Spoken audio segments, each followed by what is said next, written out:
Good evening, everyone. My name is Dolores Donnelly, Community Development Officer with Armagh City, Banbridge and Craigavon Borough Council.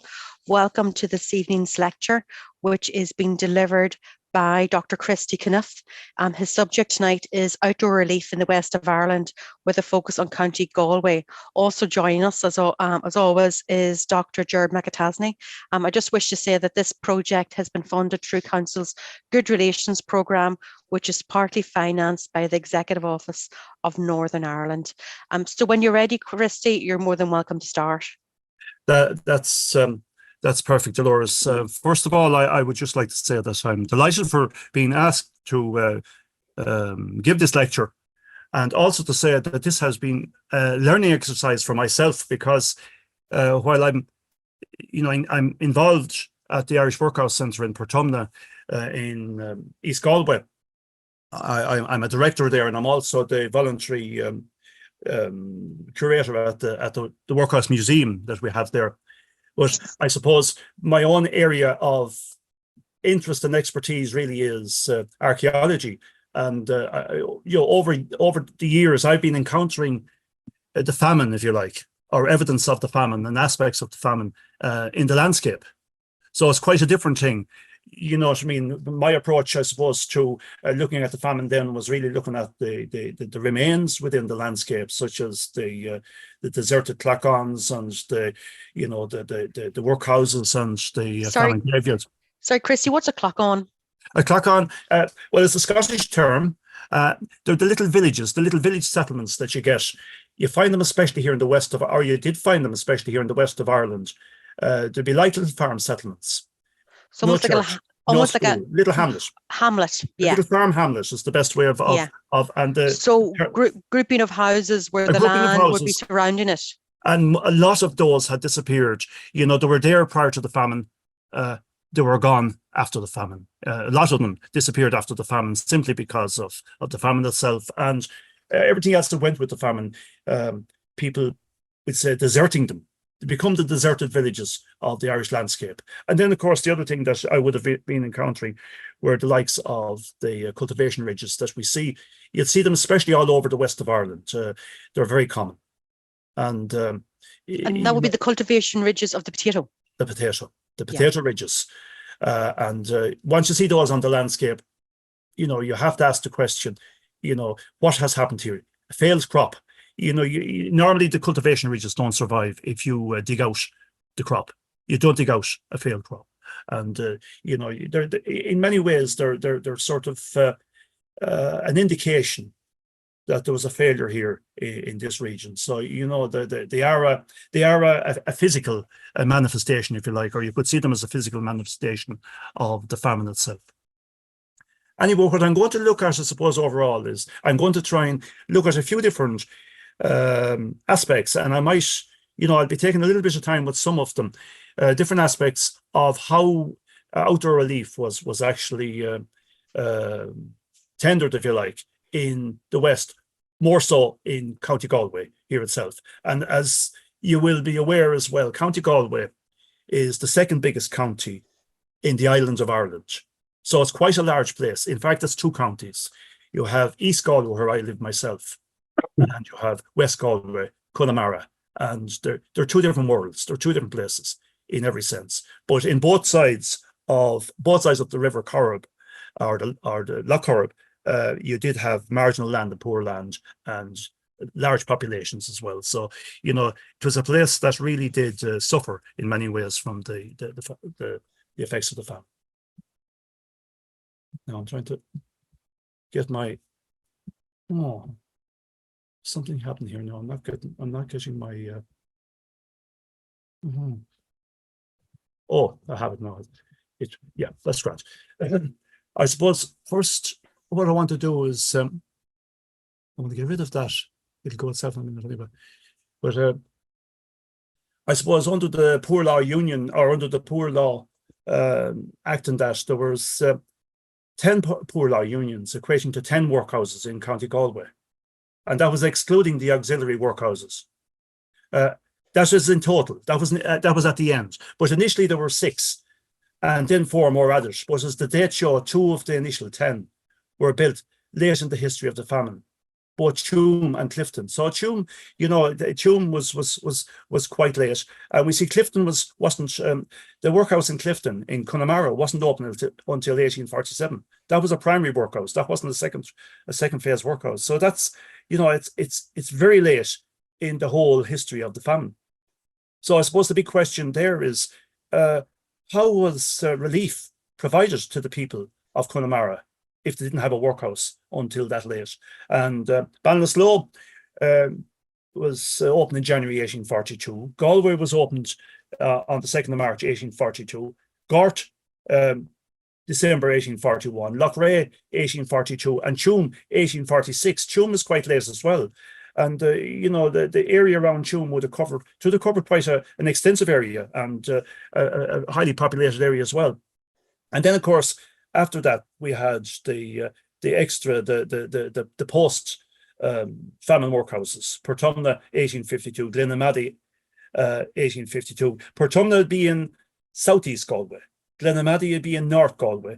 Mount Bellew is halfway between Ballinasloe and Glenamaddy, so it's also not quite North Galway, but bordering on North Galway. And then Oughterard would also be in Connemara. So Oughterard, if you like, was and of course Galway Workhouse itself and Oughterard would have been quite close. And what you see there is a sketch that was done in 1850 of the workhouse in Clifton. Very little remains of Clifton Workhouse today. The walls from around that workhouse survive, and a few bits and pieces of the buildings, but very, very little. And that just gives an idea of what the ground plan in Clifton was like. Just standard enough in many ways, but it's different to the general standard at the same time. It was slightly different model of workhouse. Now, the model on the English Poor Law of 1834, the Irish Poor Relief Act of 1838, established a nationwide system of poor relief based on the workhouse and financed by local property tax. And I suppose the local property tax was the big problem, because it meant that the property holders had to pay the poor rate. And that's where the difficulty was. It wasn't state funded directly per se. And of course that led to all sorts of problems, because property owners really didn't want to have to pay this tax. The poor law system remained the primary form of poor relief in Ireland until the 1920s, and in Northern Ireland until after the Second World War. And I'm quoting Virginia Crossman there from her book, Poverty and the Poor Law in Ireland. Now, I just want to get rid of this. I can. Don't know if I can or not. Oh, go back. Sorry. Anyway, under the terms of the poor law in Ireland, the poor law was initially administered. In order to be able to get relief, you actually had to go into the workhouse, whereas in England this wasn't the case. You didn't need to be in the workhouse in England to receive support under the poor law system. And then the first move towards finding a new method of intervention was the provision of food for the destitute people through the Temporary Soup Kitchen Act, enacted in February 1847. And the Soup Kitchens Act set up temporary relief committees to provide food for the destitute, and to secure admission to the work, to help them secure admission to the workhouse as well. So that was an important thing, that you actually had, the Temporary Soup Kitchen Act in place. Soup kitchens were important, and in many ways, if you look at places like Connemara, it was the soup kitchen and the support of the various agencies, the voluntary agencies and the charities and that actually sustained the people of Connemara.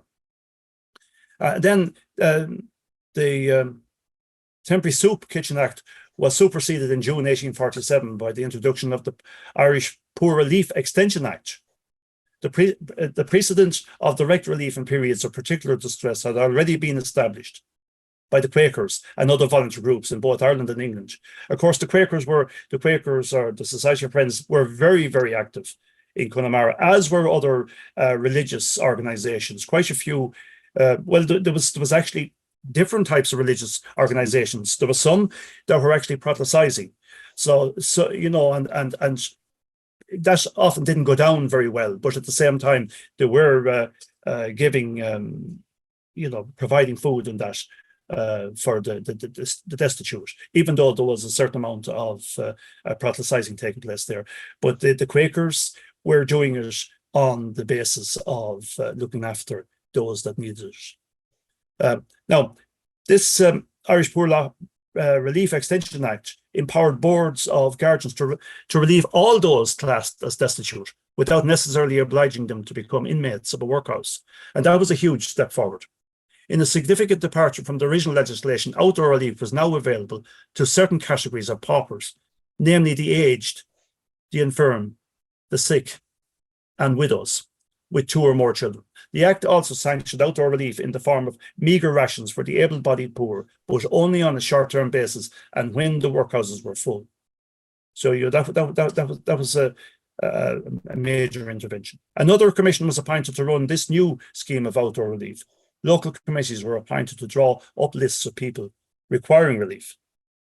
And of course, those local committees were made up of the landlord class and of, you know, the various clergy and people like that were, and of course the charities as well that were engaged at local level. So these groups were there to oversee the implementation of the Act.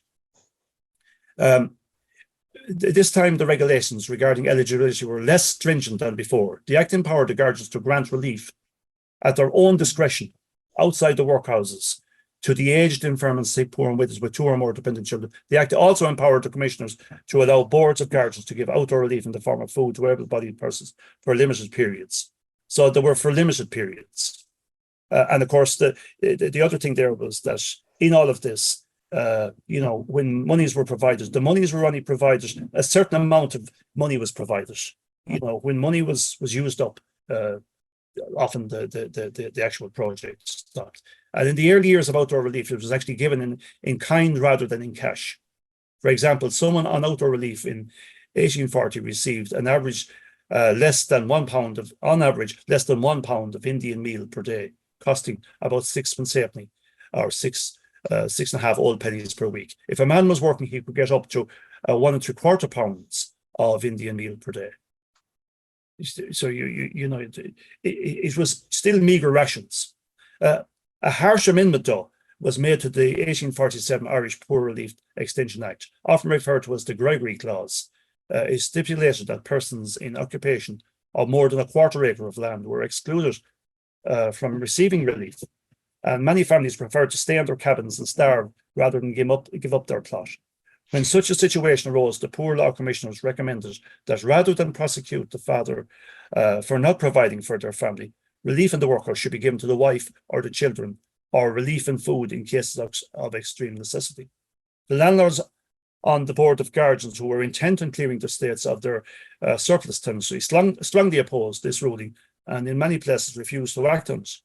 So the quarter acre clause was eventually repealed in 1863, and this quarter acre clause was a game changer in many ways, because if you were to look at it in the cold, I suppose, light of day, it acted as an agent for clearing the landscape as well, because, you know, those that had to leave, you know, they went into the workhouse or they immigrated, or as the states there, some of them decided to stay and starve, which wasn't a great option. But, you know, the thought of losing the land was so great. Yeah, but, can I just, sorry, Christy, can I just say, because some people may not be aware that for people to access the workhouse, they had to actually give up everything they had. That's right. Which also meant giving up the land. They had to give up the land. Talk about a terrible catch-22. So well, that was really part of that's what the Gregory Clause was doing as well. It was really forcing you into that situation. You know, so if you're desperate, you're going to the workhouse. Yes. And when if you were lucky to get out, you had nothing to go to. Well, that's it. Yeah, that's it. Because it was a desperate situation, and in a lot of cases, what happened and what was happening there, and they were trying to overcome this, was that the men folk would remain behind or try remain, and the wife and the children would go to the workhouse, but that was prohibited too. So it was a damnable situation for the poor. Most you're damned if you do, you're damned if you don't.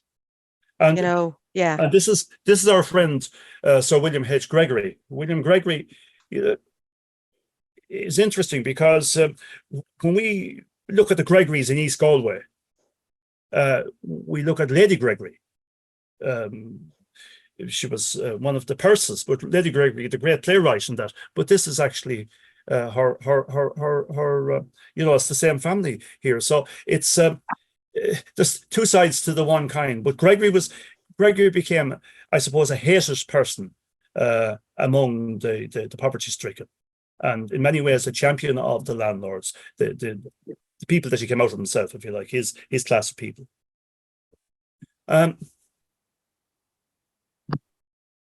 Now, on the 26th of January 1874, I'm trying to read in an article on the cost of relief, the Irish Times predicted yet another year of misery, trouble, animosity, expense, mismanagement, and ingratitude. The verdict was clear.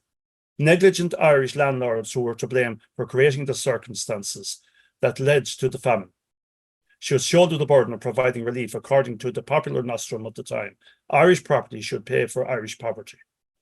So rather than the state, if you like, paying for the costs, they put it back on the landlords. And this had its own knock-on effect, because the landlords really didn't want to pay it, and they avoided it as much as possible.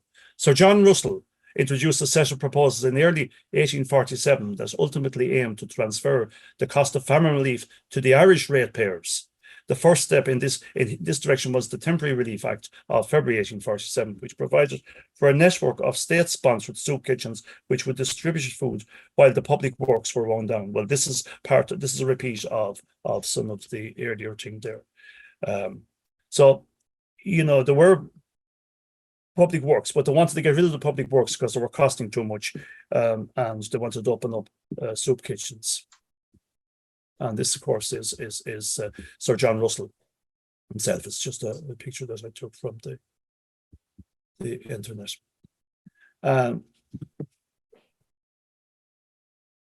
Antoinette Nicholson, then,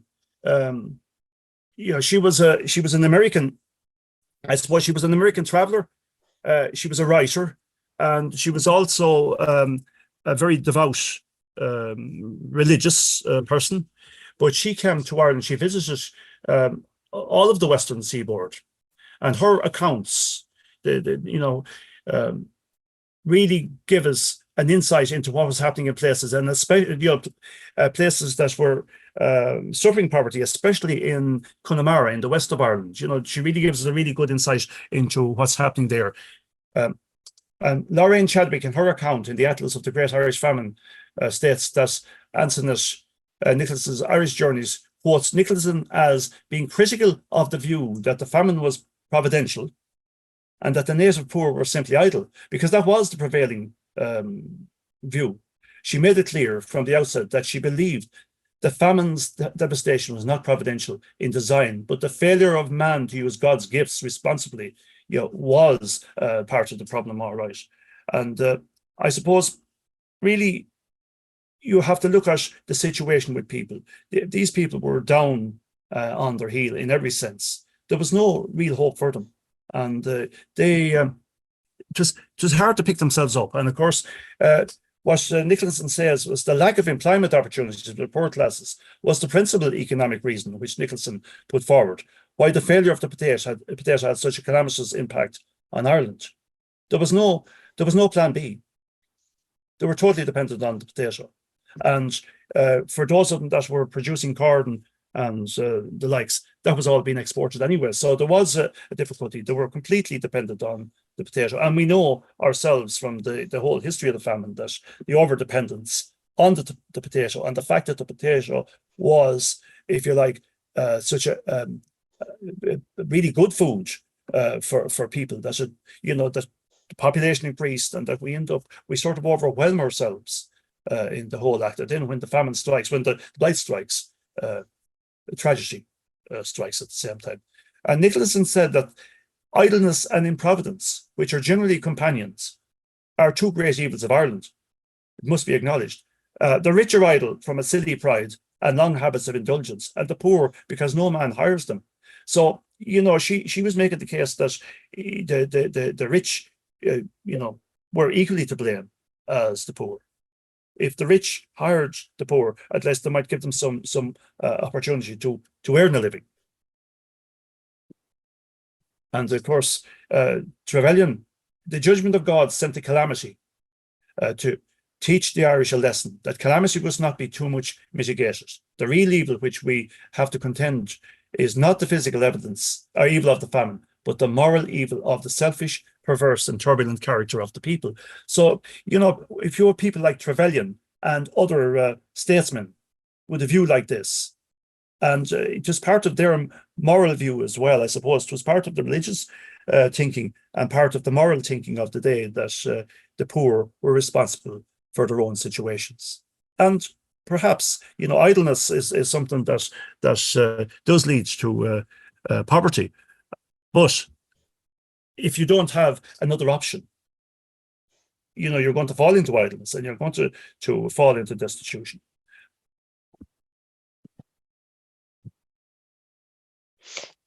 Can I just say, Christy, Kathleen in the comment chat box mentioned here that she highly recommends reading Nicholson's book, just to other people as well. Oh, yes, yes. Well, yeah. I was looking for it here on my shelves and I can't find it. I've stuff everywhere, but it's hiding somewhere there among other books. I've gone through it before. She, yeah, it's amazing, really. You know, her insight. She says, I've been here many years and have seen the workings and effects of a poorhouse. She wasn't, you know, she was critical of the poorhouse system as well, or of the workhouse system. The best that can be said of them, they are prisons under a different name, calculated to produce a principle of idleness and to degrade, never to elevate, to deaden in the human heart of that rational self-respect which individual support generates and which should be kept up. And may I never be doomed to die in a poorhouse. So it's an interesting comment, you know, that what I suppose what the government of the day saw as the answer to a lot of this. Nicholson certainly didn't see it in that light. She you know, she calls it as she sees it. She sees them as a damnable place.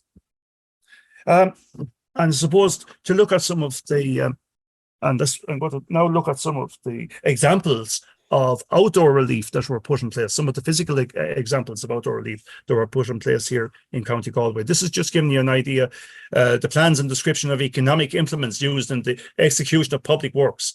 A lot of the works were public works, whether they were orchestrated under the Board of Works or whether they were under different schemes. It was the same principle, you know, building roads, digging drains, doing all of those sort of jobs. Some of them meaningless, and some of them very practical in the end. But sadly, a lot of them were funded to a point, and when the funding ran out, the project stopped.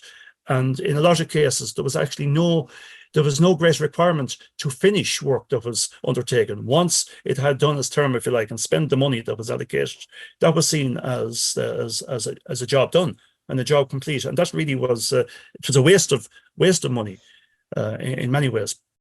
But you can see some of the tools and implements that are here, the wheelbarrows and the picks and the crowbars and such like, all got to do with heavy manual work. And what we see here is actually an illustration that we actually have in the workhouse in Portumna, in the Irish Workhouse Centre.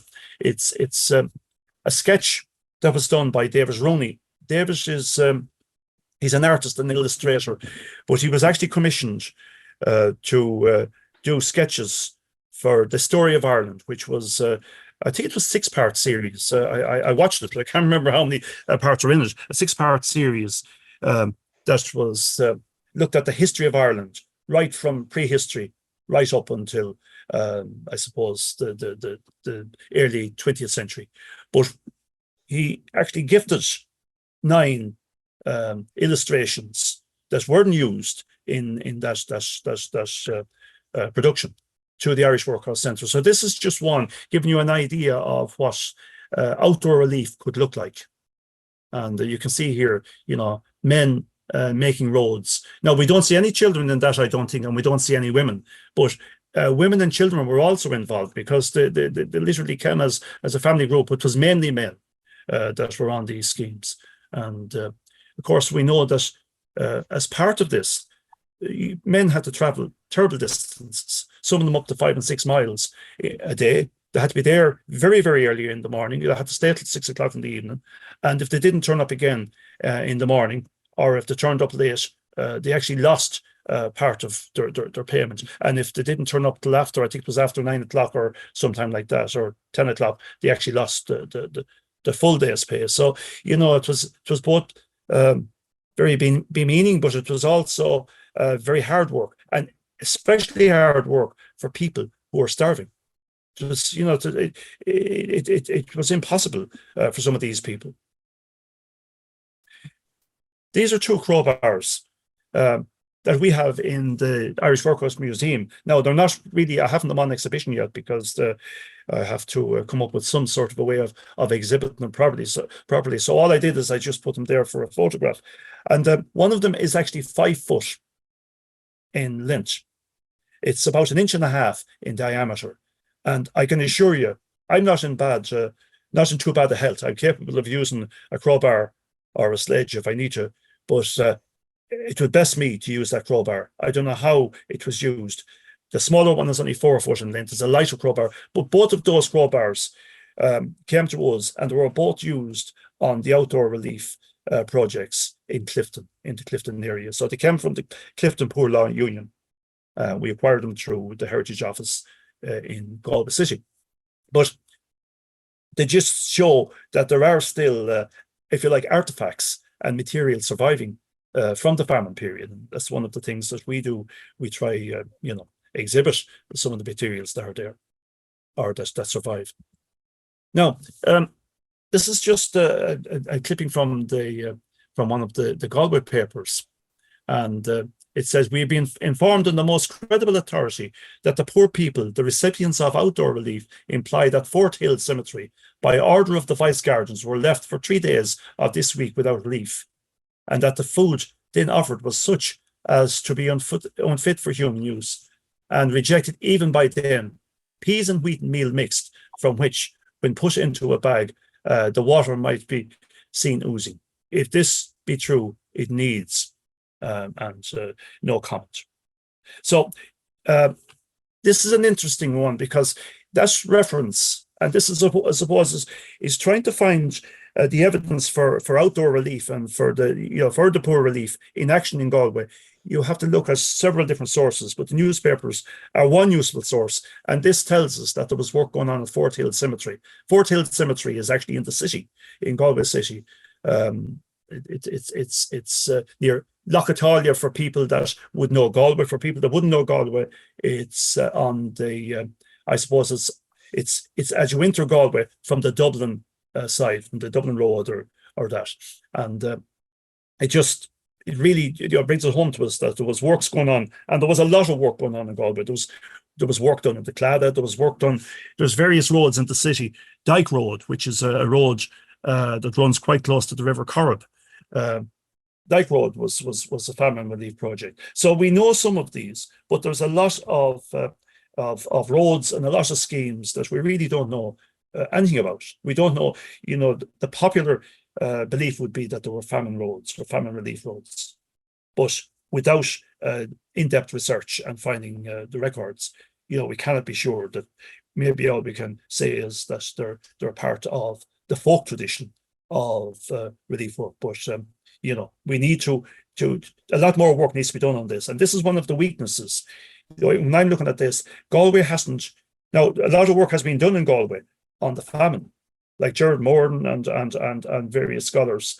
Christy Cunniffe has looked at the famine in Galway, and Several people have looked at Galway, and I suppose one of the best books that we have for Connemara is a book called Patient Endurance: The Great Famine in Connemara by Kathleen Villiers-Tuttle. And in that, she looks at a lot of what happened in Connemara, and I'll be quoting from it. But the work hasn't really been done on outdoor relief in Galway as such. It's hit and miss. It gets mentioned in books, but there's probably a PhD. There's probably research there for a PhD on outdoor relief in Galway itself. Just looking at the maps, looking at the various records, and looking at the different types of records that are available. And we'll see some of those here in a minute. Now, this is something I actually took this from the internet. It's an online thing. I have to credit to a man called, well, I presume a man called Doug, Famine Roads and Poetry, he calls this. And he's a cartographer, and he prides himself on making up maps from all over the world, in America and different places. But this was his attempt at doing a map of some of the famine roads in Galway, some of them in Mayo, and you can see one there near Strokestown in Roscommon. So, this was just an attempt. It gives some idea. And when I look at some of the roads here, I can actually make sense of the roads, and some of them are correct. Some of the ones in the lower part of the county in Galway and over into County Clare, there's a road that goes from Scariff in County Clare as far as Portumna, where I was talking about earlier in southeast Galway. Well, that certainly was a famine relief road, and we have evidence for that. Now, I just simply state here, a number of famine relief roads survive in the Burren as well, in the townlands of Pulavuka, Glencolumkill and Coolurta. And some of these are, because it's the Burren, some of them are quite strong. They're, they stand out. They become features in themselves. But there were roads that were started that was, in a lot of cases were never finished. As states there, a public work scheme was launched across Ireland in March 1846. Starving people worked on public projects such as road building. Their wages would then allow them to buy food. Well, just about buy food. The scheme was a failure for a myriad of reasons, and the relief roads in the region are monuments to the administration's abject response to the crisis. Now, that's a comment from Tony Kirby, who runs Burren, the Heart of Burren Walks. Christy, can I just mention more so, probably suppose for international guests, that the Burren would be an area of outstanding natural beauty. Yes, quite a barren, in some ways, landscape because of its limestone features, but very rich though in its kind of vegetation, natural wildlife and everything. So to suppose really for people to imagine for roads during the famine period to be built in this area is kind of in some ways mad too. Absolutely. Well, mad roads going nowhere nearly. Like, it's stunning. It's a beautiful, beautiful place, part of the world, but the very only practical bleak thing you could say there is that there was an abundance of stone. Yeah. The place it's a karst limestone area, as you say, famed for its flora and its fauna. It's quite amazing in every sense. But certainly, where some of these roads were made, there were roads to nowhere. There really were roads to nowhere. Some of them were practical road schemes that did put in roads that were necessary and that are now used as part of the communication systems. But some of the roads we're going to see here were just roads that were created for the sake of creating work at the time. And when the money ran out, the work stopped. So the people were as badly off at the end of the project. They didn't continue. So there was no long-term support in a lot of this. And it would have been a very harsh environment physically to be working in. That's right.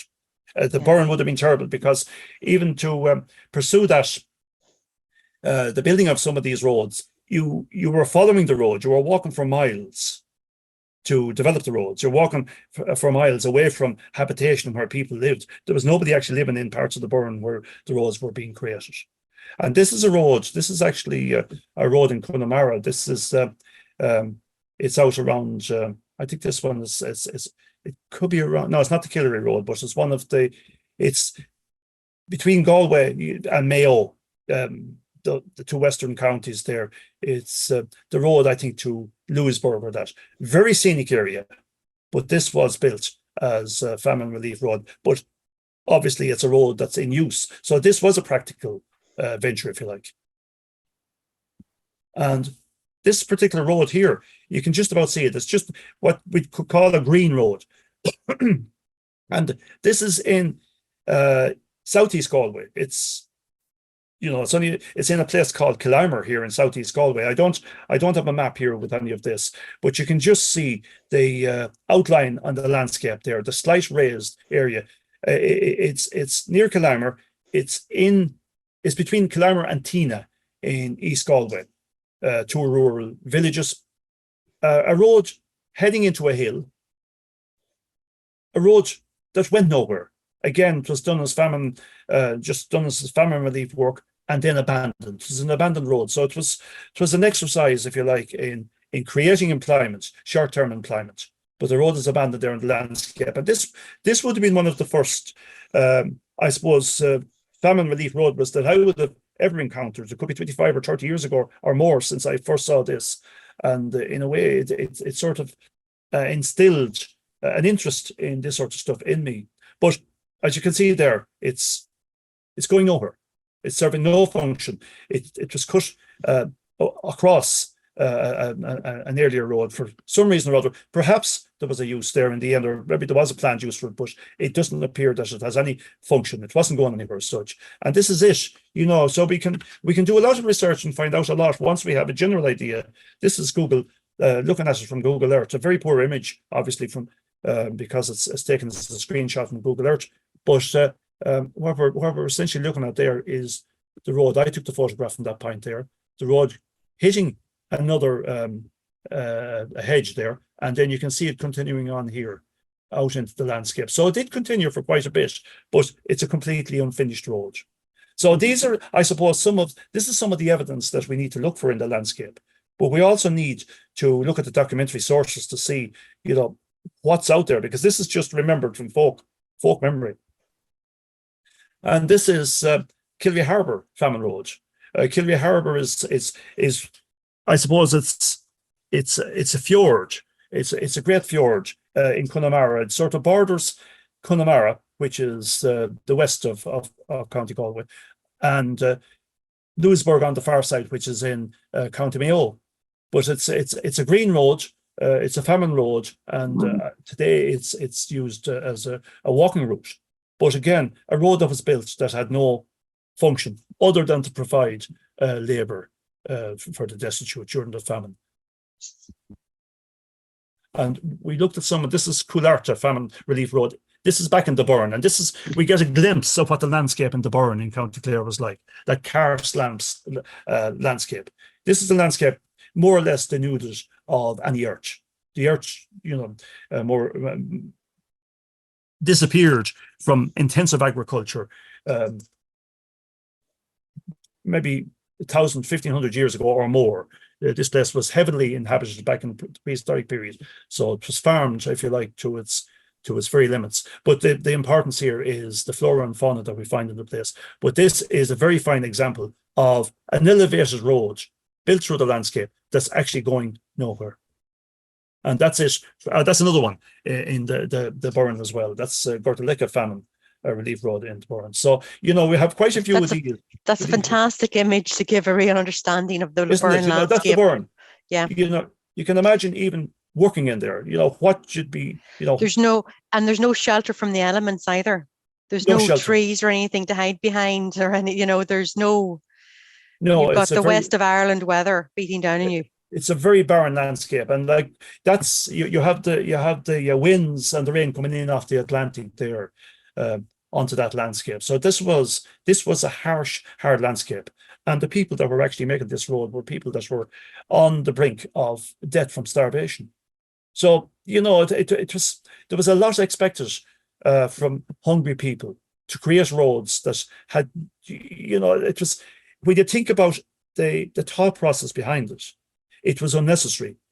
It was far more humane to actually give people support. Okay, the ideology behind it was that that you have to, people have to work for their bread. But my God, you couldn't. While they did do it, they had no choice. And the one thing that we don't have here is the evidence, or if you like, the statistics of how many people actually died in the process of making these roads. Where are they buried? How many people did it actually sustain? It probably sustained a lot of people, but at the same time, people would have died on this road. People would have traveled 5 and 6 miles to work on this road, walking, malnourished, very poorly dressed. And we know that from the famine period, that people just had barely enough clothes to cover their bodies. It was one of the big issues, and actually it was one of the debates in all of the relief works as well, is what you should do for people. There was a strong push to clothe them, and clothing was important because it kept them warm, but feeding was more important. And this is just, I suppose, evidence of how you can actually find some of these things in the landscape. Here we are. You can see there's a dotted line coming down through I have it now. Dotted line coming down there through the map itself, and it says unfinished relief work road. That's from a Northern Survey map. So that's a very interesting thing. And this is Mullaghmore. Mullaghmore is that great hill in the burn that you see as you drive down from County Galway, down along the edge of Galway Bay. You look to your left and you see this large hill of limestone. Well, at the back of that was this road that was unfinished. You can see the thing there, and that's clearly evidence there, and it's clearly telling us that it's a famine relief road. Now, we had Sister Lourdes Fahy, Mercy's sister. She, a highly acknowledged historian, a professional historian. She published an article or a paper, one of the chapters in a book called Gort Inchiguire. Gort Inchiguire is actually the Irish name, the Gaelic name for Gort, which is a town in South Galway. It's and Gort was also it was a poor law union, and also has a workhouse, or quite a bit of the workhouse still survives in Gort. It was one of the famine era workhouses. But she enumerates, if you like, the various works that were undertaken as famine relief work in the town of Gort. First of all, it's mainly the work that was done was mainly about making roads in and around the town of Gort. And she gives us a good list. So this sort of stuff, she has taken it from a primary source, obviously, but these secondary sources will help us, if you like, to find our way. Patrick Burke and William O'Neill to cut down a hill and fill a hollow and make a sewer on one side and pave channels on both sides of the road, a George Street in the town of Gort.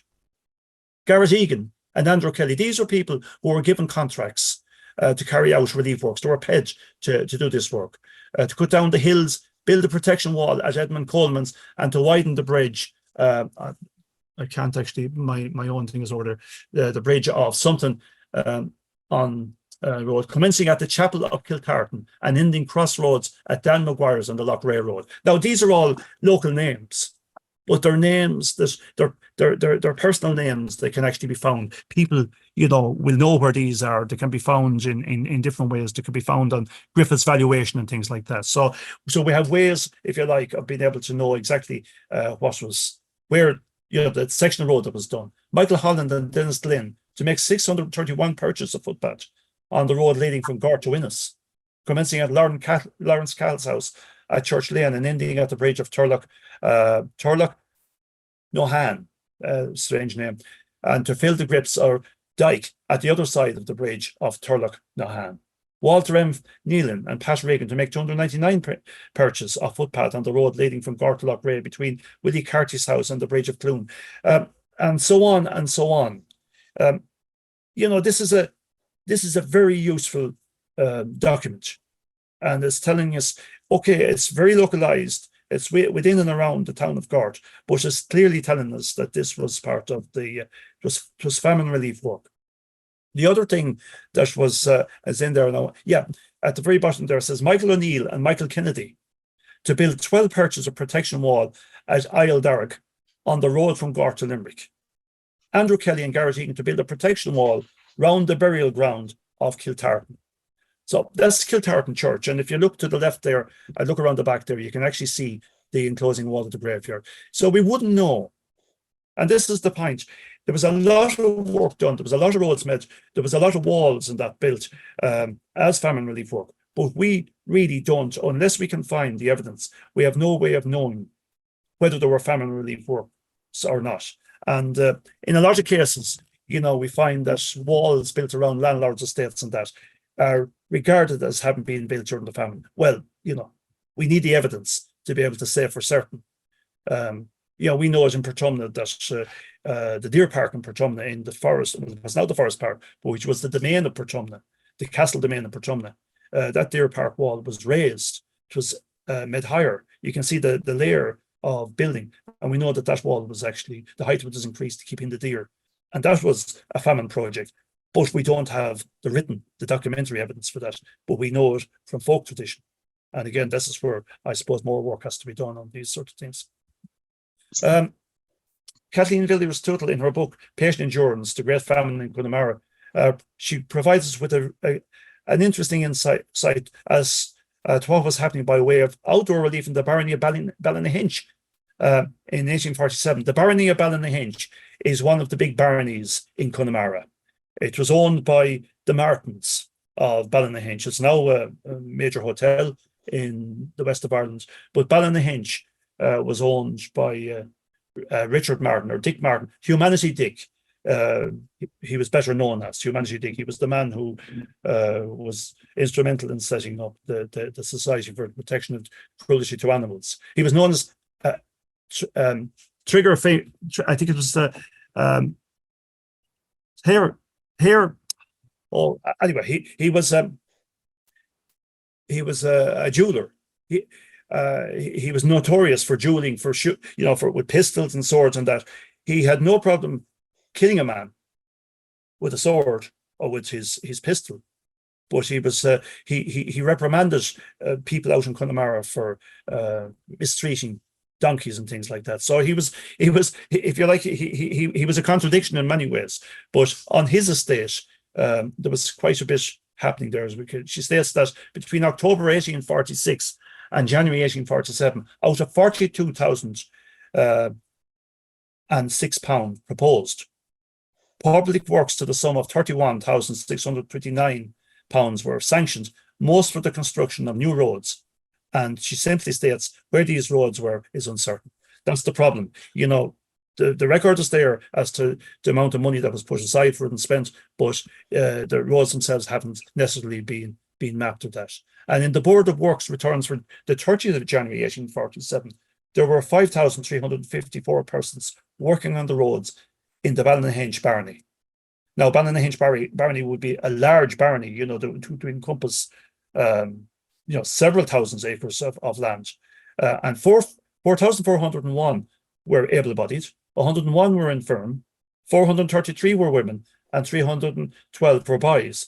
It was just a way of breaking down the numbers, I suppose. But you can see there clearly there was a lot of work, or a lot of people employed on those roadworks. And I suppose this is the sort of detail that we need. We're not getting this in a lot of situations. We're being told what's been done and we're being told the cost of it, but we're not necessarily being informed as to how many people it has actually provided work for. William Edward Foster, a member of the Central Relief Committee of the Society of Friends, accompanied his father and other members of the committee on a visit to Connemara between the 18th and the 26th of January 1847. On the way to Clifton, they passed Kylemore, where they witnessed. Kylemore is Kylemore Abbey. It's the townland of Kylemore, but it's where Kylemore Abbey is. It's now a visitor centre in Connemara, but where they witnessed 100 men making a new road. The wages were 4 and 6pence a week, and for this, many of the men walked 5 to 7 miles. Out of this, 4 and 6pence a week, the head of a family was forced to purchase Indian meal at 2 and 10pence to 4 shillings per stone. So, despite the fact that we're earning 4 and 6pence a week, or had the potential to earn it, depending on the supplier, they could give 4 shillings of that for a stone of Indian meal. So, they were only barely keeping their head above water. But it's interesting there to see that, again, we have figures given, there's 100 men employed there, but they do walk 5 to 7 miles to be able to undertake the works. And that's just one reference. In that document, she has several other references to works that are being undertaken with figures and numbers and costings and that as well. And I suppose one of the things that I was surprised with was Professor Noel Wilkins, in his book, Humble Works for Humble People, A History of the Fishery Piers of County Galway and North Clare, 1800 to 1922, highlights the various outdoor relief works that were undertaken by the Board of Works in relation to constructing piers and harbours around Galway Bay. And sometimes we forget that a lot of the piers and harbours were actually built as part of the outdoor relief policies. Now, many of the earlier ones were built in the 1820s and 30s. They were built by Alexandre Nemo and other engineers who had actually worked on all of this. So there was poverty at that stage. There was an early famine, and this would have helped those people. But in this particular instance now, we'll say for what we call the Great Famine, we have piers being built again. And this was important as to show the move away from dependence on the local poor law system. This new scheme meant that the Board of Works would award a grant and a small loan towards local works, provided that the grant was matched locally by the sponsor. And that was often the problem. We'll say in East Galway and around the eastern side of Galway Bay, the landlords there would have been much wealthier and there'd be much greater farms, if you like, or great estates. Whereas in Connemara, the land wasn't good. And the landlords themselves, some of them were absentee. Some of the people that were involved were only small landholders. There weren't major landlords by any means. So, they had difficulties themselves in coming up with the actual matching funds, if you like. One of the difficulties with the peer scheme was that the local contribution had to be paid. If that wasn't paid, the Board of Works didn't give the grant and they didn't give a loan. So the whole thing was made up of a grant and a loan. The loan was to be paid back over so many years. The local contribution had to be put in there. If it wasn't there, the scheme didn't go ahead. And the local contributions would not be revoked, not even temporarily during the height of the Great Famine, not until more than 60 years later. So, that in itself was a factor that blocked a lot of schemes. A lot of the harbours that were put in place and piers that were proposed to be put in place didn't occur, simply because the money wasn't there. Some of them didn't go ahead because the engineer involved didn't deem them as beneficial, that they were going to cost too much and that they weren't worthwhile doing. But quite a few of them went ahead. And this map here just gives us some idea of the coast of Connemara. Actually, where I have the cursor there, I'm bringing the cursor right around the shoreline there, if you like. This is South Galway here, Galway City here in the middle with the Corrib, and then all along here, out along Galway Bay here, the whole way down as far as Claddaduff with Clifton in here. So there was a whole, if you like, a necklace of harbours and piers built. Some of them were built by the Board of Works. Some were built by locals. They were, if you like, they were influenced by what they saw, and they built more vernacular piers. There were simpler piers than that. So it did set off a lot of improvements in that in its own right. And of course, the importance here is that they both provided work in the construction, but also facilitated the fishing industry to redevelop, because the fishing industry had died out during the famine. A lot of the fishermen, in order to sustain themselves during the harsher years of the famine, sold their boats and sold their nets and all of that. So they had to sort of, if you like, reinvest in all of that through time.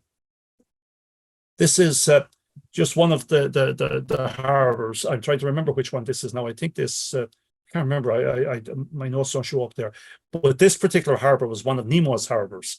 This is an 1820 pier, if you like. So it's pre the outdoor relief schemes. But it's an example of what was happening in the 1820s. It did the very same thing at that stage, but prior to the Great Famine. And then this is just a list of some of them, and small bits of information as to what the cost of that. Bunowen Harbour, located east of Sliane Head. Sliane Head is one of the important heads in Connemara. It should be noted as an important place, from a weather perspective and from a shipping perspective and all of that. But east of Sliane Head, at a cost of £4,256, there was a grant and a loan of £1,241 given. It was 1859 before it was fully constructed, even though it had started, I think, around 1846 or 47. There was difficulties on this particular one because some of the men on it, there was one particular man on it, I think he was the ganger or the foreman or that, and he had a penchant for drink and that, so he wasn't very effective. So this job went on for a long, long time. But the local ratepayers made up the balance that was required. And that's what we get. We don't get the figure, but we're told that they made up the balance. So without that, it couldn't go ahead. Kilkieran Pier and Slip. The Treasury sanctioned a free grant of £1,500, a loan to the district of £1,000, and a loan to the Irish Wasteland Society,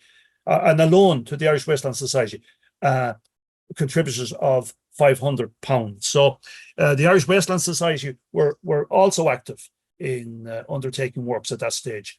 We actually see where the Wasteland Society were actually involved in works in the Slieve area, which is a mountain range in southeast Galway between County Clare and County Galway. A different landscape altogether, but they were busy there building roads, making roads through the mountain and that. And, there was a lot of works undertaken there as well. Now, Taria Pier and Harbour in Kinvara Bay, this is in South Galway. Work commenced there in 1848. Barry Gibbons was the engineer for the OPW. He was questioned by the OPW as to why the workers were paid 1 shilling and 2pence, considered excessive at the time. And the only reason that Wilkins can come up with is that the particular harbour in Tarira was so finely finished. It was really a fabulous bit of work, and it stands testimony to the skills, if you like, of the workmen even today. So that's the only reason he was paying over the odds there, and was questioned because they were quite strict about what monies could or could not be spent. Keel Kyle in Ballinakil. Ballinakil is out in the heart of Connemara. Again, a pier and harbour. Started in 1847, and again Gibbons drew up the plans at an estimated cost of £863. The board granted £450, and Francis J. Graham, the local man pushing the project, agreed. Sorry, there's a D in there. Agreed to donate £100 if the board made up the difference.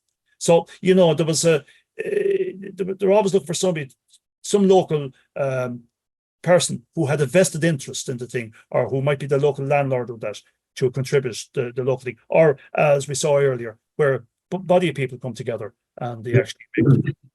And Curhauna, this is Erislannon Harbour. And Erislannon is an interesting place because when we look at Erislannon is more or less, it's near Clifton. It's right out there in Connemara. It's near Clifton. Obviously, it's on the coast, but it's near enough to where the Alcock and Brown, where Alcock and Brown crash landed their plane on their flight from Newfoundland or wherever they came from when they were trying to make their way to England. They landed out in the bogs out in Derrygimla, and also it's the same place that the station was for the transcontinental cable. There was a power station out there that created the energy to operate the radio station, or the signal station there at that point. So there was a lot happening there. But more importantly, what was happening there is in that general area, you had a lot of various church interests. You had charities, charity organizations, religious charity organizations, mainly small Protestant groups who set up churches, but also set up local support systems. Now, in a lot of cases in that area, there were proselytizing. In other words, the kids were being brought to school, and they were being, if you like, indoctrinated in the Protestant religion as opposed to the local Catholic religion. And it did cause its own difficulties. And this is one of the things that was frowned upon. But at the same time, they were providing supports, and that was the important thing. They were feeding people and they were looking after people, and that was very, very important. And then Currahona, that's Currahona, sorry. Yeah, all that does really is it gives you an idea that there's another source there, that when we look at stuff like that for Galway, and we could look at that for the Shannon, which, the River Shannon, which is really the eastern boundary of County Galway, the same thing occurs. When the Shannon is being dredged and drained, one of the things that the Shannon commissioners look for is that there's actually employment being created for the destitute. And in fact, it caused a lot of problems as well, because when they were putting the Grand Canal through East Galway, between Shannon Harbour, where it came from Dublin, down to Shannon Harbour, down to the Midlands in County Offaly, they took a line then of 12 miles across bog. And in that instance, what was happening there, now this was earlier, this is 1820s, but what was happening there is that the starving and the destitute would actually cut the banks of the canal when it was filled to create breaks. And once the break occurred, once the water started to flow, the banks would break, there'd be a big flood, the side would fall out of the canal, and it created work. So eventually what they did to overcome that was that they wouldn't give any employment to local people in those instances. So it was the only way they had of protecting themselves, because it was all part of a sort of an agrarian move. This is just one of the harbours that were built. You can see that's that particular harbour. That's in Roundstone, the village of Roundstone. You can see it there. That's part of it. That was part of the original, and then this is it. We'll say as with later additions of that. Now, this is just another reference, and a different harbour, Ross Row Quay, 1846. General Alex Thompson of Salrook, which is close enough to Clifton, applied for a grant to build a quay with a landing slip, together with an approach road in Ross Row at the head of Killery Harbour. And as I mentioned earlier, we saw the roads that went, the Famine Road around Killery. Killery itself, the Killery Harbour, is one of the biggest fjords that we get in Ireland. It's a natural fjord on the west coast. He was to build a landing slip together with an approach road in Ross Row at the head of Killery Harbour. He deposited £100 in the Bank of Ireland. He wished for the work to start immediately to provide employment. He was already distributing meal to his tenants. So he was looking after his tenants, but he needed something else to be able to, I suppose, to take some of the pressure on himself. The estimated cost was £800. George Roberts and Barry Gibbons, both engineers with the OPW, agreed the plans.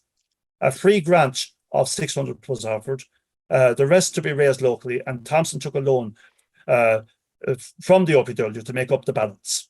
So you can see there that the local land lord, if you want to call him a landlord, actually made up the balance there. And in November 1846 or 47, the pier and road were well in progress with 70 men employed. It was 1853 before it was finished. So there were 70 men employed. It starts in 1847 and it's still going in 1853. So that's, that's a worthwhile project. It's employing quite a few people. And then I suppose another project that was undertaken, in many ways a failed experiment. Now I don't know what way I'm fixed on time, but the Cong Canal was to join Lough Mask.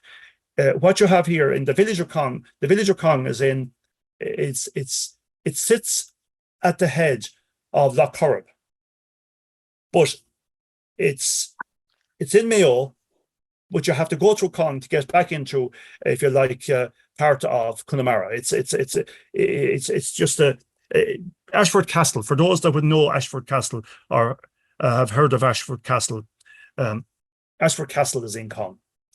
But what happened there is that they decided, in order to improve navigation and to be able to link the Lough Mask in Mayo to the Corrib, in order to be able to take boats downstream to Galway and out into the Atlantic, they decided to cut a canal between the two lakes, between Corrib and Mask.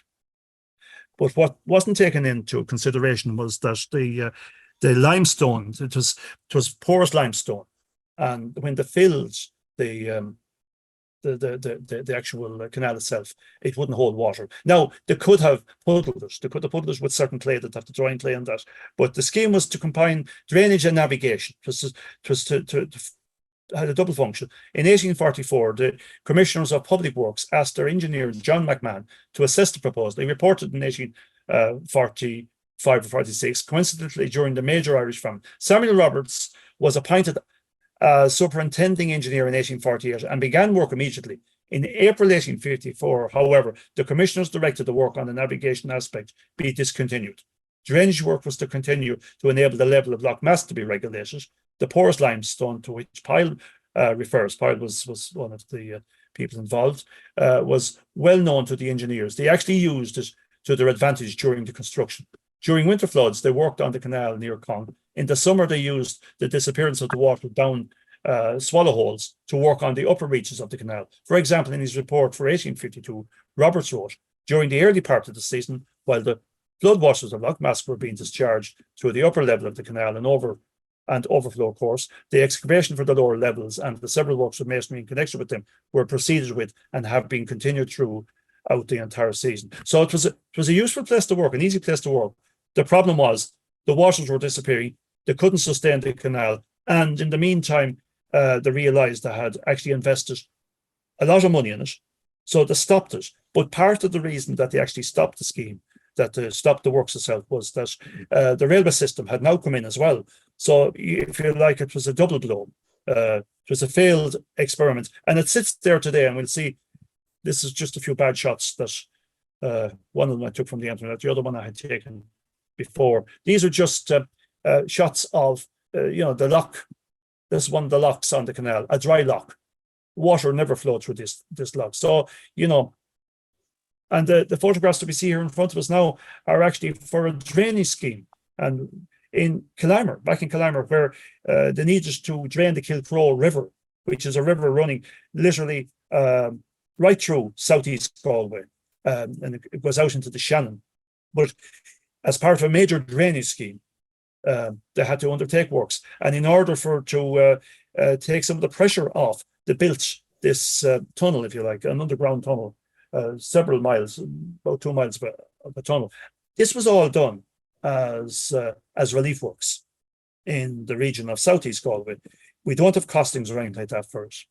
Now, how am I doing on time? You're okay. We're going to give you another little while, Christy. Right. About another maybe 10 minutes. That'd be okay. Okay. Because I want to just... Which you probably just mentioned, clearly from the examples you've given us, like very labour intensive. Everything is everything about this work in the canal, like serious labour intensive work, the canal work. These were all navigation. It was really the work that was being done here was really the sort of work that you would get good, strong, well-fed navies to do. But instead of that, if you like, possibly with the landlords and also with the system itself, with the likes of the Board of Works and the various government agencies, you could argue that they were taking advantage of a situation as well. The works that they were actually creating really were too big, too large for starving people to do. We wouldn't do it today with machinery. To take years to do it. These were major construction jobs in some instances, like that canal and that. In some places, soup kitchens were formed before the Government Act came into operation. The Society of Friends was active in setting up soup kitchens. Mr. Forrester of the Society of Friends, who visited Zuc at the end of January 1847, said that he had arranged to set up a soup kitchen there to serve the area of Glan. Glan is a townland on the western side of Lough Corrib. As he says, where death and starvation were particularly bad. During January and February, Reverend John Catter, the Protestant director, got £50 for the soup kitchen of Lettermore, also in Connemara, and 1 ton of Indian meal from the Relief Committee in Dublin. At the same time, Reverend Robert Brown got 1 ton of Indian meal and 1 ton of rice for the poor folk Ard. Reverend Francis Kenny, PP of Spiddle, informed the Relief Commissioner in Dublin in March that they required 6 boilers of 60 gallons in his district, as it was densely populated. 2 boilers were in operation in Cullen in April. These are all in Connemara, and the soup kitchens were deemed to be going good, doing good work. Lord James Butler of the British Association for Relief of Distress, a charitable body, reported on the 17th of March that she had arranged for the sale of Indian meal and wheaten meal to be retailed at a cost price of £18 per tonne for the parishes of Rookderard, Killannon and Cullen from the Galway Central Relief Committee. And what you have to realise is that in Connemara, they've mentioned Rookderard, Killannon and Cullen. There's only one other, I think there's only one more, if I'm correct, parish in Connemara. Connemara has huge parishes because of the fact that a lot of it is we'd say wild countryside, mountainous countryside, boglands and that, not heavily populated in the centre. Now, and I suppose what that really shows is that the important thing that's happening in Connemara is that we do have these religious of all denominations setting up soup kitchens, setting up stations where people can actually either get meat or we'd say soup or porridge. And of course they have to, you have to come to get your soup. You have to line up and you take away your portion of that of food. But they were very, very important. And these were set up. This is really, I think, what sustained the people of Connemara. And I just don't think it, I know it, because as we said earlier, Clifton Workhouse wasn't there until into 1847. So there was no workhouse. There was no alternative. So without these soup kitchens, thousands of people would have starved in Connemara. A lot of people did starve, but thousands would have starved without the intervention of the soup kitchens and without the intervention of the Society of Friends and other religious in that area. I'll just move on now. Yeah, one of the things that was built, the Quakers also, 2 English business people, James Ellis and his wife, Mary Ellis, they moved to Letterfrack early in 1849, at the tail end of the famine as such, but it really wasn't the tail end of the famine. It was still destitution and hunger, where he and his wife, Mary, used their resources to provide employment and training to scores of men and to give schooling to their children. They set up what we now know as Letterfrack. What we're looking at now is a modified version, but they actually set up a school and a support system there, a feeding station and that for people. Sadly, the name Letterfrack today is a sad reflection on a later period when Letterfrack was an industrial school, and one of the industrial schools that meted out terrible punishment and terrible abuse to young boys. It's a notorious place. And the community itself actually turned that around in many ways, because what they've done is they've turned Letterfrack, or most of the buildings in Letterfrack, into a major community development type project, housing some of the local community development initiatives, but also it's where the college, where a college of woodwork was set up as well. So what started out as a charitable organization ended up under the stewardship, if you like, of the Christian Brothers, and under them it became a notorious institution where there was a lot of hardship and a lot of abuse. And now again it's going back to quite a benevolent place, a place that's actually doing good for Connemara. And lastly, I'll sort of finish on this. The Quakers were also involved in East Galway. Now, not to the same extent, but a model farm was set up in a place called Colemanstown, which is quite central in East Galway. They bought several acres of land. This is just, you can see the plan of it there, the grey outline of the plan of it. They set up a model farm, and the whole idea of this was in order to be able to instruct the local farmers and younger people in good farming practice, to show them how to grow turnips and grow alternative crops, show them good husbandry, if you like, animal husbandry, rearing pigs, stuff like that. So that, it was set up to sort of improve the lot of the locals. Also, just immediately after the famine, a number of estates were encumbered in East Galway. Quite a few estates were encumbered. They went broke during the famine. They were heavily mortgaged, and under the Encumbered Estates Act, they were sold. And in two instances, right over almost in the Midlands, that end of Galway, if you like, over on the very east of the county, two landlords, two Scottish merchants bought up properties. One of them was a man called Alan Pollock. He bought extensive lands or farms around Ballinasloe in East Galway. He also bought them further up in North Galway. He had quite a lot of land. He was a very difficult man. He evicted an awful lot of people. So he took advantage of the situation. He evicted a lot of people. He cleared a lot of the clacons that I mentioned earlier, those little farm villages. He got rid of a lot of people off his land. Whereas another man, a man called James Harter, acquired a smaller estate over near Banagher, which is in County Offaly, which is on the River Shannon. And in his particular situation, what he did, and this was around just around 1850 or thereabouts, or 1850, I think it would be 1852. He actually changed the whole system there. He improved the landscape, the land, if you like, the farms for people. He moved people from using the old Rundale system, where you had the little village settlements, little clacon settlements. He got them to reorganize their farms. He charged them a greater rent. But what he actually did is, through improving their lands, draining their lands, improving their houses, teaching them good farming practices and that, they managed to earn more money. And in fact, part of what he did was that he encouraged this through giving out dividends, if you like, for things.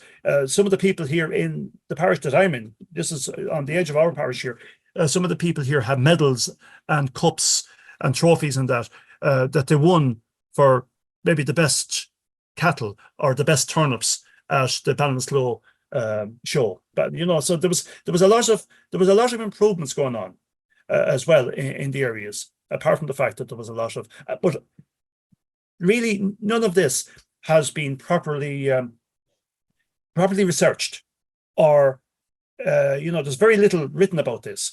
There's nowhere you can actually read, that you can actually go to, that you can actually see a body of research that'll tell you about all of this that has been going on in County Galway. So there was a lot more going on than we actually know. And this is, as we said before we started here, it's only the tip of the iceberg. So I think in some ways, despite the fact that I'm not, to me, this has been a journey of research myself to see what is actually out there.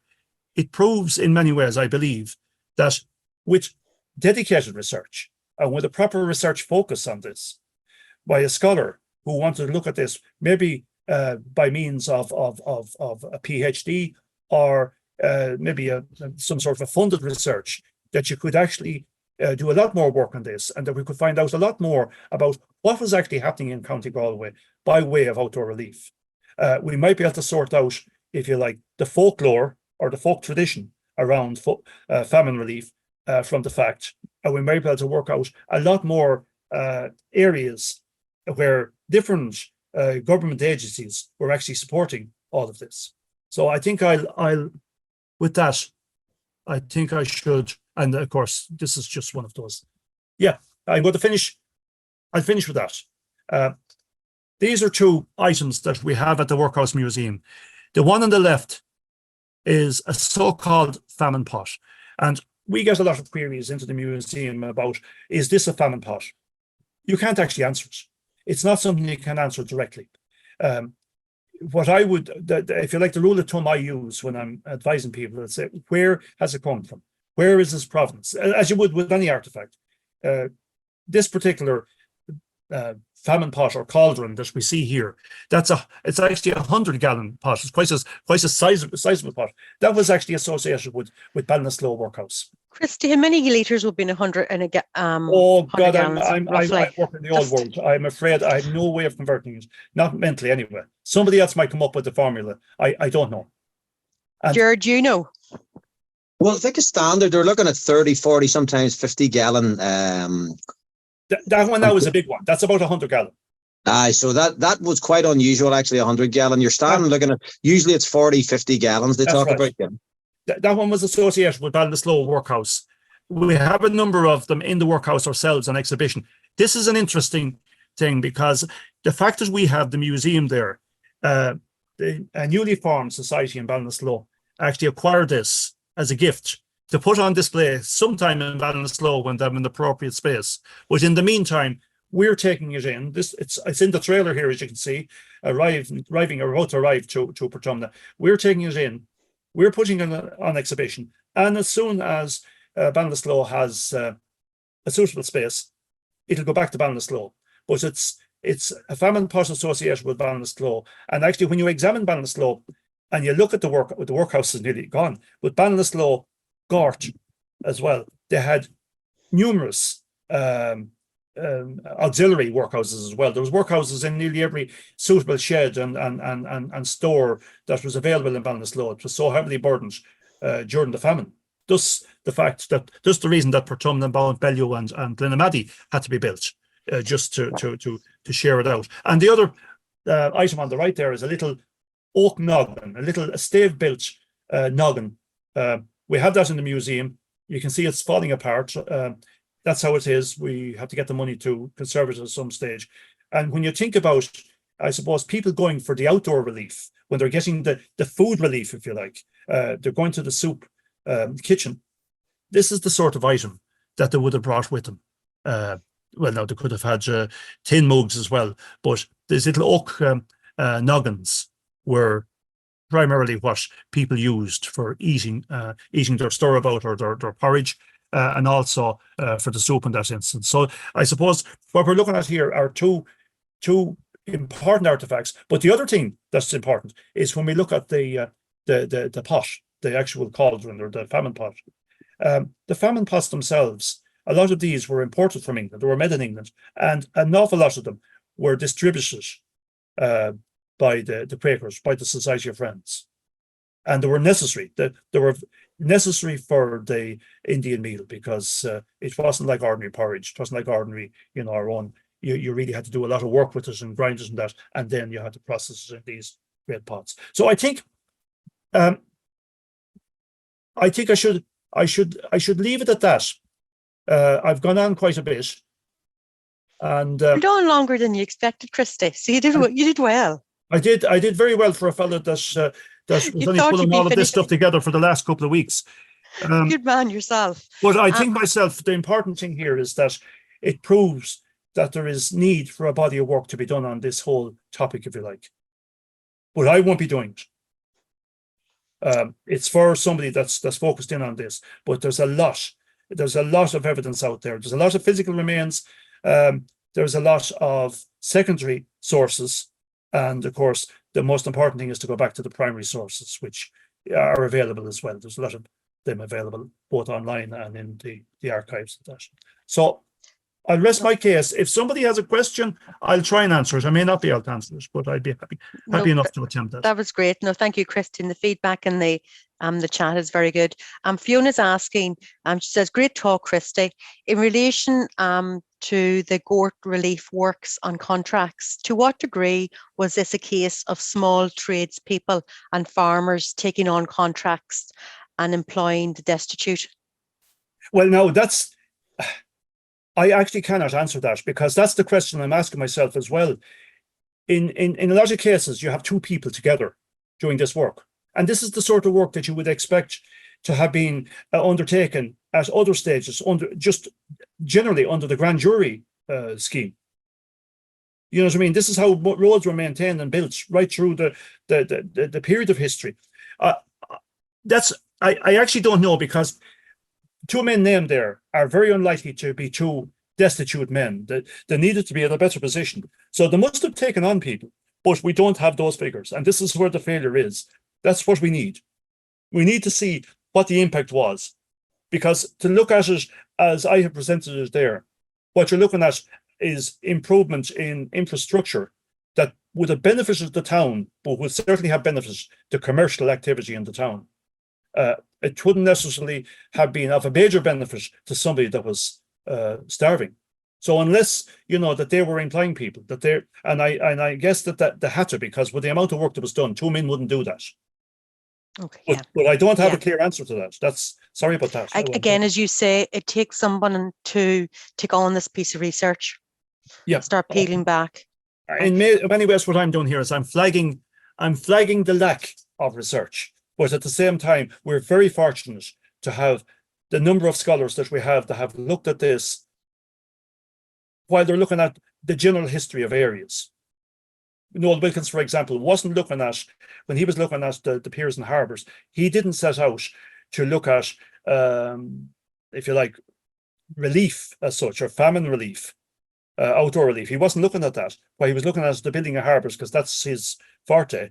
But as a consequence of his publication, we have all this information that wasn't heretofore available in the past. And the same with Sister Lourdes. She was writing a wider history. She was touching on the famine. Whereas I suppose really when we look at Kathleen Villiers-Tuttle's work in Connemara, her work was, the patient endurance is a body of work based on the Great Famine in Connemara. So it was focused on the famine itself. Christy, do you mind stop sharing your screen, if that's okay? No problem at all. Not shared, I find. Just going through here, a gallon, I asked about gallons earlier. 4.54 litres is in a gallon. So we're talking about the 100-gallon potential famine pot is about 454 litres. On a major basis. Everything else was based around the poor law. So everything was at the cost of the local taxpayer. So if you see a workhouse opening in 1842, 1843, as was typical, though Glenties was the last one to open in Ulster in 1845, not as late as the one in Galway in 1847. But the typical poor rate per head of the population would have been 5 pence. You fast forward to 1848, and that's gone up to 3 shillings 6 pence. Now there was 12 pennies in a shilling, so it's gone up by 700-800%, and that encumbered debt then manifested itself in 1849-50 when you have families just moving off in their thousands, even what would have been regarded as well-to-do families, relatively well-to-do, because they hadn't got the means to live, because the taxes were so vast. But I mean, apart from the Public Works, the Temporary Relief Act, which was established in the Soup Kitchen Act in March 1847, that had to be paid through the rates. The Poor Law Extension Act, which was established in September 1847, that had to be paid through the rates. And actually, even if a workhouse gave, for example, a Christmas dinner, which would have been meat in the dinner instead of the usual potatoes and later on then Indian meal and oatmeal, even if they give that and the Poor Law Commissioners would reprimand the Board of Guardians and say, that's okay, you can have their Christmas dinner, but the ratepayers will pay for it. So the poor law becomes the parameter for everything which was established. In other words, the Irish people had to pay it back. Not necessarily the landlords. It was the ratepayers of land, £4 and under. So it all had to be paid back again. Yeah. So maybe I'm just saying that off the top of my head, but I think it's an aspect of the subject which is ignored to a large extent, that you have to look at the importance of a law which was imposed upon Ireland against the will of those, not the landlords, but against the will of those who were looking after the poor up until then, which was the likes of the Newry Mendicity and Workhouse, the Charitable Society in Belfast, and of course all the various Church of Ireland vestries. Patrick has asked, why was fishing not pursued during the famine? You did touch on this earlier, Christy. Yeah, well, a number of years ago, Kevin Whelan talked about this. And one of the things he talked about was, first of all, people supposedly sold their nets and their boats and that because they needed the money to buy food. The other thing that happened was that for some strange reason, and I don't know for how long, but the fish themselves actually left the likes of so we lost our shoals of fish. There was a sort of a natural disaster. So it was a double whammy, if you like. They didn't have the means to fish, but even if they hadn't got the fish. So it sort of, there's a double take. That's actually mentioned in Donegal. They actually say that the fish for 3 or 4 years did not come in close to where they'd come for years, and they stayed away. So they actually hadn't got the boats to go out. And actually, you mentioned about the Society of Friends, an absolutely massive archive in the National Archives in Dublin, which has hardly been touched. Huge amount of information. Now, you talk about a PhD, there's a couple of PhDs in that one. And, they were funding the building of boats in Lough Neagh for the pollen, P-O-L-L-A-N, the pollen fishers in Lough Neagh, because they hadn't got any boats. So there's an example that they had pawned it, and you'll find the pawn shop returns from 1847 are huge. The number of items being pawned, including, they talk about clothes and family Bibles. But in those areas where there were fisheries, it was also the nets and the boats that were pawned. Yeah, it's very sad when you think about it. It's the very means to it. George, I have a question for you, but I haven't got a date for you. Are you going to be available to speak at our conference this year? I didn't even know there was a conference. Yeah, we missed out last year. I'm trying to book them for later on the year for a conference. Well, sure, I'll talk to you about that, Christy, certainly. We'll talk about that. Absolutely. Have you anything else to add, Jared, before we finish up? I think I've said enough, Dolores. I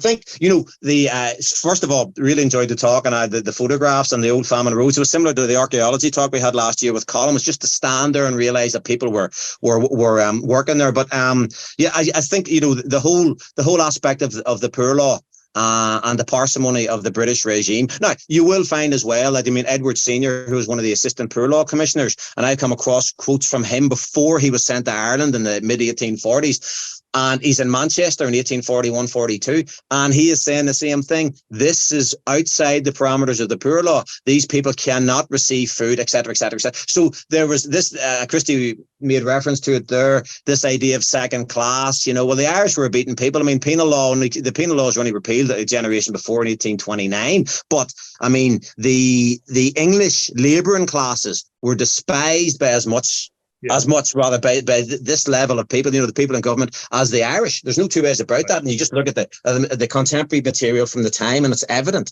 that they just despised this notion of the labouring man. Yeah, sad.